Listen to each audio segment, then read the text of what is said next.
Are there any moments that really stand out where you say, this is a soul that I remember and wonder what happened? Yeah. Yeah. Tell me one. No, I know one too. I'll cry.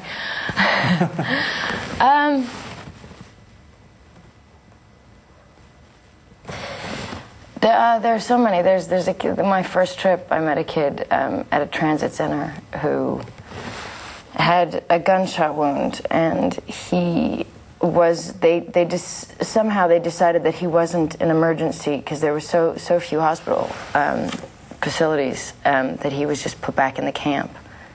And he was just like, he was about, oh my God, 10 or 11? This is Africa? This is Africa, yeah. And in Sierra Leone.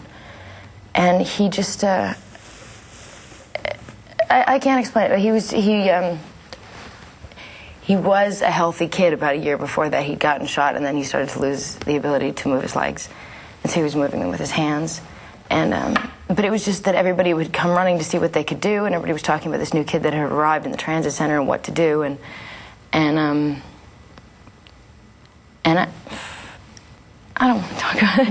And I asked what would have happened to him, or what's happened to him, or what could be done. And found out that they said he was probably just going to die because of the reality of how many people were in that situation. And it was my first experience, and I thought, well, we should fly him out of here, we should do something, we should get him hospital care, and you know, realizing that this is one kid in thousands, and you can't do that, really. It doesn't work that way. So he would die, and he was alone, and he was really scared, and he was just a kid. You believe, did you hear any more about him? No, he died. When you hear something like that, when you see something like that, do you feel very small against the enormity of the problem? Yeah, maybe, but no, at the same time, I think it makes you realize the importance of every single individual. And so, yes, it is an enormous problem, but it is true when they say if one person lives, how much each individual counts. So, and if no one takes it all. If it's 20 million people and one kid lives or one family makes it, then you know, every individual does count. So that's what that makes me think. That makes me think that there's one kid like him maybe I'll meet, and because I had that experience, maybe that next kid I'll know what to do and I'll be prepared, or I'll put that much more effort into helping out that next kid because that other kid haunts me so much. Unique as celebrity spokespeople go, in that you weren't sought out by the UN and by other people saying, come be our spokesperson.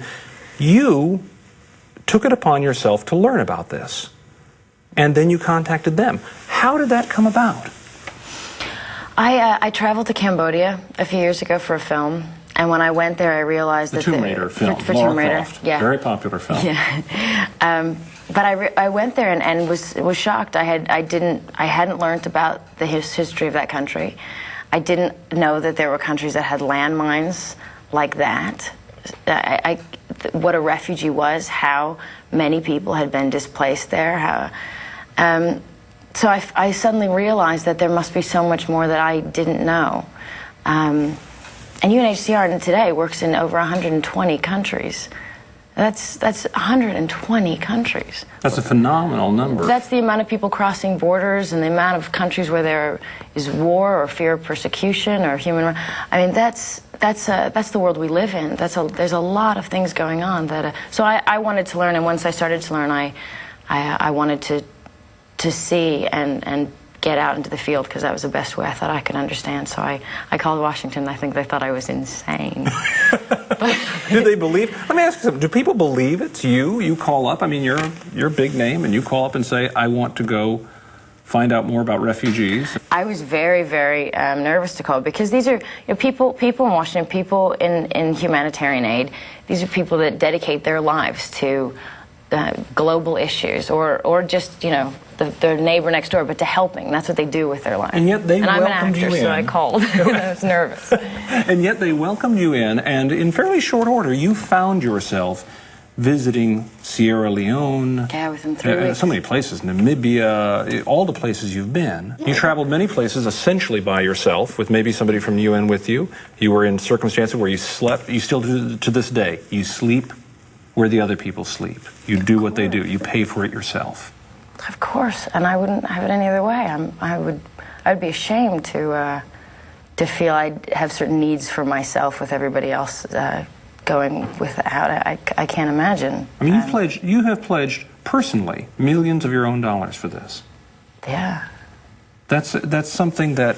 It makes me happy. It's such an easy choice. I have more than enough to live and give to my son and my family, and I have... what you can do with what you could buy a car with in the States, the amount of schools you can build and people you can feed, it's such an easy decision, and it feels wonderful.